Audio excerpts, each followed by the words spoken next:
কারণ ওই সময় বাংলাদেশ টেলিভিশনে যারা গিয়ে এমন কথাও বলেছেন, সাবেক এমপি হিসাবে প্রধানমন্ত্রী চোর, মা হিসেবে ছেলেকে বানিয়েছেন চোর, এই চোরদের দায়িত্ব আমরা কেন নেব? তারাও আজকে বিএনপিতে অত্যন্ত সম্মানিত জায়গায় আছেন। সেইখানটা হলো আমার ক্ষোভ। কে কি করেছে না করেছে এটা কোনো বিষয় না, প্রয়োজনে আবার করব। এখানে সবাই প্রতিজ্ঞাবদ্ধ, যারা ওই সময় করেছেন, প্রয়োজন হলে আবারও করতে হবে যখন যেখানে প্রয়োজন। আমি এখানে বসে জয়নুল আবদিন ফারুকের একটি কথার উত্তরে বলছিলাম যে মিয়া, এই রাজনীতিকে উপলক্ষ করে যত সম্মান পেয়েছি বা যতটুকু সম্মান আল্লাহ রাব্বুল আলামিন দিয়েছেন, এই সম্মানের পাশাপাশি যদি হিসাব করি তাহলে সবার আগে প্রত্যেক নেতার, আমাদের যারা দলের জন্য একাগ্র চিত্তে আজ পর্যন্ত সময় দিয়েছেন, কষ্ট করেছেন, ত্যাগ স্বীকার করেছেন, প্রত্যেকের আগে প্রত্যেকের পরিবারের কাছে গিয়ে ক্ষমা চাওয়া উচিত, বলা উচিত যে আমরা তোমাদের অনেক হক নষ্ট করেছি, আমাদেরকে মাফ করে দিও, আমাদেরকে ক্ষমা করে দিও।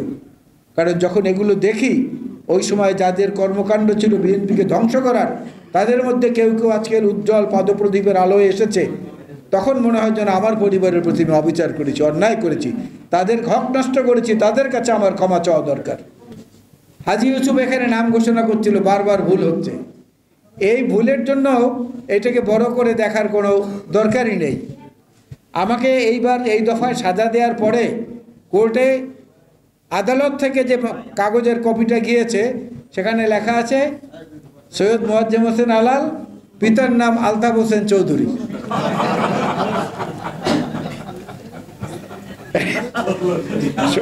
তা আমি জেল সুপারকে বললাম যে এটা কি ভাই, আমি সৈয়দ, আমার বাবা চৌধুরী হলো কিভাবে, বা বাবা চৌধুরী হলে আমি সৈয়দ হলাম কিভাবে?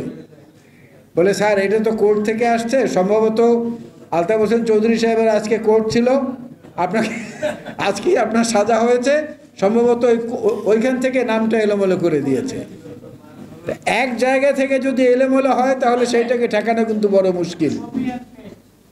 সেইটা হচ্ছে যে আপনি কাকে কেন্দ্র করে রাজনীতিটা করছেন। এই লাইটটা এখানে যে জ্বলছে, এই লাইটের আলোর কেন্দ্রে যিনি আছেন তিনি কিন্তু মুখ্য বিষয়। লাইটের আশেপাশে যারা আছেন, সামান্য পরিমাণ আলো পাচ্ছেন, তারা ওনাকে কেন্দ্র করে আলোকিত হয়। বেগম খালেদা জিয়া হচ্ছেন বাংলাদেশের জাতীয়তাবাদী রাজনীতির বর্তমানের সূর্য।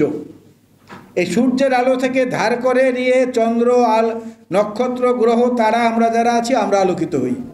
আমরা ব্যক্তিগতভাবে কেউ কিছু না। খন্দকার দেলোয়ার হোসেন সাহেব সেই সময় সেই সূর্যের পাশে চন্দ্র হয়ে কিংবা নক্ষত্র হয়ে যা কিছু হয়ে দাঁড়িয়েছিলেন, ইতিহাস সেটা কথা বলবে।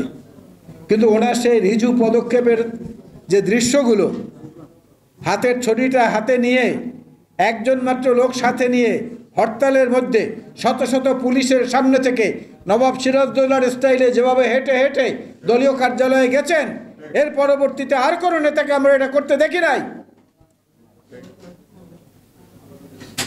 এজন্য বলি যে আমরা ধারণ করেছি কতটুকু, তাকে সে ধারণ করার বিষয়টাকে সবচেয়ে বেশি করে গুরুত্ব দেওয়া উচিত।